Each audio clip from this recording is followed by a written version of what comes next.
האור זורה זרעית, תודה. האור זורה זרעית, תודה. האור זורה זרעית, תודה. כדי להעלות את התודעה בתוך כל אחד מתנו. זהו המשפט המסמן את הנוכחות במעות. ההבחנה הקמה נגד חותם החיה. כולנו מאוחדים, אלה שלמדו מחוץ לדפוסים של הממסר דנו. הם אלה אשר את עדן בנינו, מלכות האלוהים שתשים קץ למערכת של השטן. זוהי האנושות הקמה, באמת ובצדק למען מחר טוב יותר. פתרון הם מערכת מושיכת השחתת זו, ולהבין שהכוח הוא שלנו.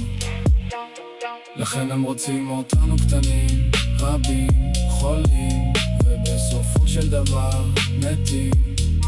לכן הם רוצים אותנו קטנים, רבים, חולים, ובסופו של דבר מתים. לכן הם אינם מרמים אותך, סלח לי ריבך.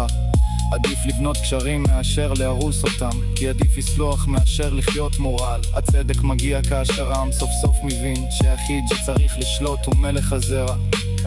כאשר הם מבינים שהצדק הוא המצפון הריבוני הכל כך נסתר ומוסתר מתן. העם במצפון ובאחדות אמת חייב להחליט, מחפשים רווחה אמיתית במערכת מפלגתית, לעולם אין למצוא זאת.